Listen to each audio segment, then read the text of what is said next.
Hello friends, नमस्कार। मैं Sunita Sonkar mummy की रेसिपी यूट्यूब चैनल में आपका स्वागत है। आज मैं बना रही हूँ कड़ी पकोड़ा, यानी कि पकोड़े वाली कड़ी। कड़ी का नाम सुनते ही मुंह में पानी आ जाता है।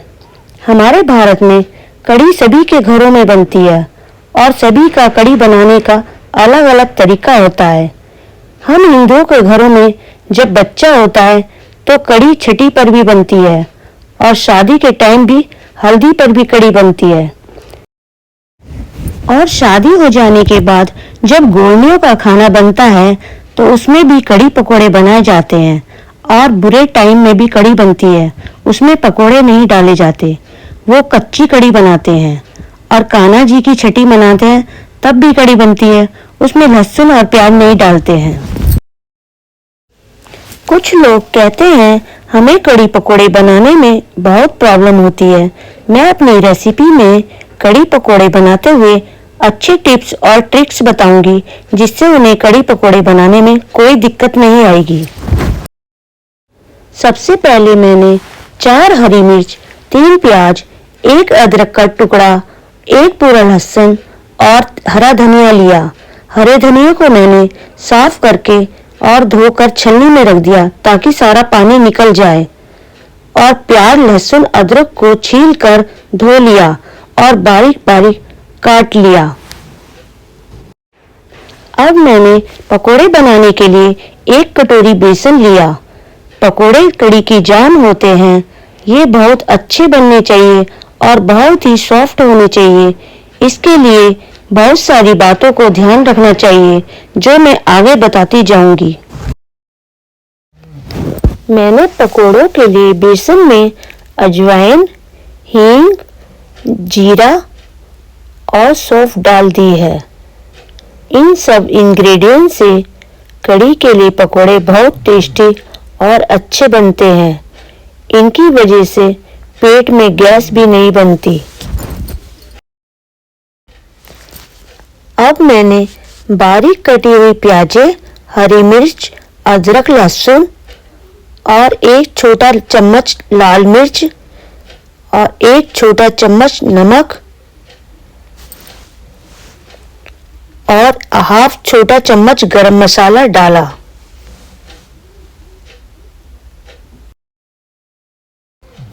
फिर धुला हुआ और बारीक कटा हुआ हरा धनिया डाला। पकोड़ों में हरा धनिया डालने से बहुत अच्छा टेस्ट आता है। फिर थोड़ा सा पानी डाला। बेसन में पानी थोड़ा थोड़ा करके डालना है और चम्मच से मिक्स करते हुए चलाया। एक साथ पानी डालने से गुठलियां पड़ जाती हैं और जिन्हें फोड़ने में बहुत देर हो जाती है और बैटर पतला भी हो जाता है। और थोड़ा थोड़ा पानी डालकर ये बैटर तैयार करना है। ये बैटर तैयार हो गया है। कितना स्मूथ और अच्छा बैटर है। इस घोल को अब हम ढककर 15-20 मिनट के लिए रख देंगे। अब कड़ी बनाने के लिए दूसरा बैटर भी तैयार कर लेते हैं। बेसन और छाछ को फेंट लेते हैं। कड़ी बनाने के लिए छाछ थोड़ी खट्टी ली है। इसे सेपरेटा छाछ भी कहते हैं, जो कड़ी में यूज होती है और सस्ती भी मिल जाती है। नॉर्मल छाछ से भी बना सकते हैं। नॉर्मल छाछ या दही में नमक डालकर फ्रिज से बाहर रख देंगे तो वह भी 4-5 घंटे में खट्टी हो जाती है। इससे ये खट्टी भी हो जाएगी। मैंने यहाँ 1 kg छाछ ली है और 1 छोटी कटोरी बेसन लिया है। कड़ी का घोल बनाने के लिए जितना बेसन लिया है उसका 10 गुना पानी लेना है। अगर थोड़ी पतली कड़ी खानी है तो पानी और डाल सकते हैं, और ज्यादा गाढ़ी कड़ी खाते हैं तो पानी को कम ही डालें। अब मैंने तेज गैस की फ्लेम करके कढ़ाई गैस पर रखी और 100 ग्राम के करीब सरसों का ऑयल डाला। पकोड़ों के लिए ऑयल कम ही डालना चाहिए। तेज गैस पर ऑयल को खूब अच्छी तरह से पकने दिया।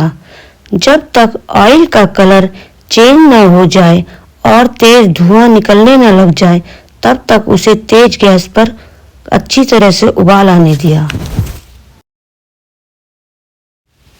पकोड़े के बैटर को रखे हुए 15-20 मिनट हो गए हैं। ये थोड़ा सा फूल कर तैयार हो गया है। इसे हम फिर दोबारा चम्मच से और अच्छी तरह से फेंटेंगे। ऑयल भी ग्रीन कलर का हो गया है। अब चम्मच की सहायता से हम पकोड़े बनाएंगे। हाथ से भी बना सकते हैं। एक पकोड़ा डालकर देखा, पकोड़ा सही बन रहा है। अब चम्मच से ही दूसरे और पकोड़े डाल दिए हैं। गैस की फ्लेम लो ही रखी है। पकोड़े डालकर होल बन रहे। ये पकोड़े जब कढ़ी में जाएंगे तो इसमें कढ़ी भर जाएगी और पकोड़े एकदम से सॉफ्ट हो जाएंगे। अब गैस की फ्लेम को मैंने मीडियम कर दिया है। जो पकोड़े बन गए हैं उन्हें मैंने अब पलट दिया है और पलटकर गोल्डन ब्राउन होने तक तल लिया है। हल्के गोल्डन होने पर मैंने पकोड़े निकालकर एक प्लेट में रख दिए हैं। बचे हुए घोल को भी ऐसे ही पकोड़े बना लेने हैं।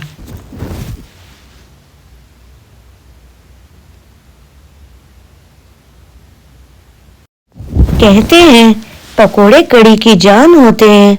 ये बहुत अच्छे बने या सॉफ्ट बनने चाहिए, इसके लिए बहुत सारी बातों का ध्यान रखना चाहिए। बेसन के घोल को थोड़ी देर रेस्ट के लिए छोड़ना चाहिए। घोल ज़्यादा पतला नहीं होना चाहिए और ना ही ज़्यादा गाढ़ा होना चाहिए और पकोड़ों के लिए ऑयल कम ही डालना चाहिए।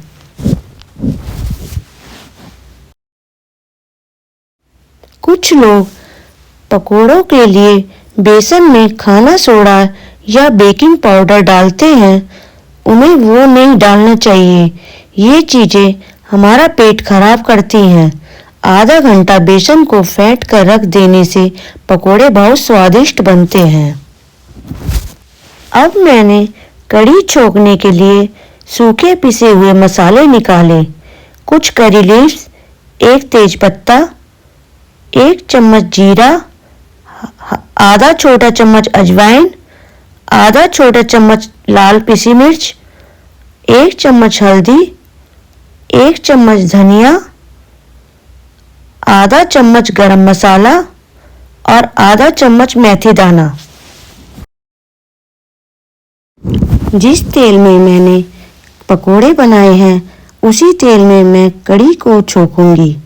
कढ़ाई में काफ़ी सारा तेल है, इस तेल को मैं थोड़ा कम कर लूँगी। मैंने एक कटोरी में एक्स्ट्रा तेल निकाल दिया। हल्के गरम ऑयल में मैंने तेजपत्ता डाला और कुछ सूखे करी पत्ते डाले। 1 छोटा चम्मच जीरा डाला और जरा सी हींग डाली। अजवाइन और मेथी दाना भी डाल दिया। पलटे से इन्हें चलाते हुए अच्छी तरह से मिक्स किया। लंबे आकार में बारीक कटा हुआ लहसुन और अदरक भी डाल दिया।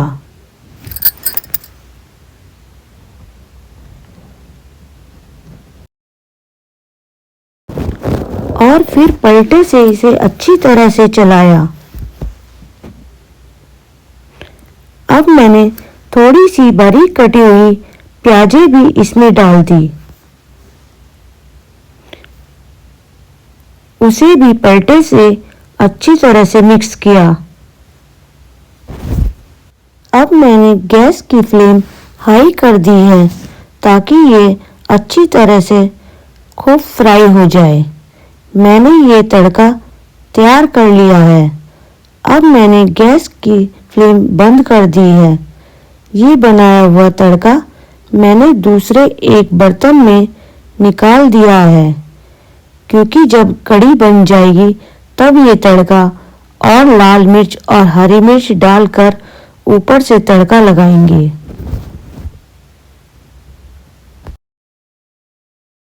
अब मैंने थोड़े से बचे हुए ऑयल में साबुत हरी मिर्च और साबुत ही लाल मिर्च ऑयल में फ्राई करने के लिए डाली। कढ़ी में फ्राई करी लाल मिर्च और हरी मिर्च बहुत टेस्टी लगती है और कढ़ी के अंदर जान सी आ जाती है। मिर्ची फ्राई हो गई है, वह भी मैंने छोंक वाले सामान में डाल दी है।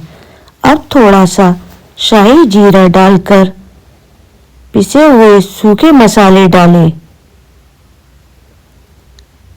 गैस ऑन करके कढ़ी के लिए जो बैटर घोला था वह भी डाल दिया। मसालों में मैंने अभी नमक नहीं डाला है। कलछी से चलाते हुए इस घोल को मसाले के साथ मिक्स किया। अभी ये घोल और फूलेगा, इसीलिए इसमें अभी और पानी डालना है। जिस बर्तन में ये बैटर था उसको धोकर पानी डाल दिया। बहुत से लोग कहते हैं कि हमारी कढ़ी फट जाती है तो उसे छोंक देते हैं, तो उसके बाद उसे चलाते रहें जब तक कि उसमें उबाल नहीं आए और कलछी से ऊपर करके नहीं उछालें। नमक पहले से पूरा नहीं डालें, नमक थोड़ा ही डालें या बिल्कुल भी नहीं डालें। ज़्यादा नमक डालने से भी कढ़ी फट जाती है और कढ़ी कहीं कहीं फटी फटी दिखती है। इससे पता चलता है कि उन्होंने दही से बनाई है और वो दही को अच्छी तरह से नहीं फेंटी है। फेंट कर छलनी से छान लें। छान लेने से दही की मलाई छलनी में आ जाती है, इसीलिए इसका ध्यान रखना पड़ता है। दही और बेसन का अच्छी तरह से मिक्स करना पड़ता है। कढ़ी को मैं चलाते हुए पका रही हूँ और अब इसमें उबाल आ रहा है। जब इसमें उबाल आ जाएगा तब हम इसे चलाना बंद कर सकते हैं। अब देखिए मेरी कढ़ी कितनी स्मूथ दिख रही है। अगर हम इसे लगातार चलाते हुए बनाएंगे तो ये कभी भी फटेगी भी नहीं। कढ़ी काफी देर में बनती है, कम से कम इसे बनने में 1 घंटा लगता है। कुछ लोग 1-2 उबाल आने पर ही कढ़ी को तैयार कर लेते हैं। उनकी कढ़ी ज़्यादा अच्छी नहीं होती, उसमें कच्चापन होता है। 1 उबाल आने के बाद आधा घंटा धीमी आंच पर और पकानी पड़ती है, जब तक कढ़ाई में कढ़ी की मलाई का पापड़ नहीं बन जाता तब तक कढ़ी पकानी पड़ती है और कढ़ी कच्ची ही रहती है। अच्छी तरह से बन जाने पर कढ़ी में पके होने की बहुत अच्छी खुशबू आती है। मैंने थोड़े से चावल एक भिगोने में उबलने के लिए रख दिए हैं। ये बनस्पति किनकी वाले चावल हैं। ये चावल कढ़ी के साथ काफ़ी टेस्टी लगते हैं। जब ये चावल पक जाएंगे तो इनका स्टार्च छलनी से छानकर निकाल देंगे। ये काफ़ी अच्छे होते हैं। कढ़ी भी अब अच्छी तरह से पक गई है और उसमें पके होने की बहुत अच्छी खुशबू आ रही है। अब मैं इसमें सभी पकोड़े डाल रही हूँ। मैंने पकोड़े डालकर कलछी से उसे अच्छी तरह से चलाया और कढ़ी में मिक्स कर दिया। 1 उबाल आने पर गैस बंद कर दी। अब इसमें तड़का लगाना है। थोड़ा सा पकोड़ों वाला तेल 1 कटोरी में डालकर निकाला हुआ छोंक इस कटोरी में डालकर लो फ्लेम गैस ऑन करके आधा छोटा चम्मच कश्मीरी लाल मिर्च डालकर इसे थोड़ा सा भून लेंगे। मैंने छोंक पहले से ही तैयार कर रखा था।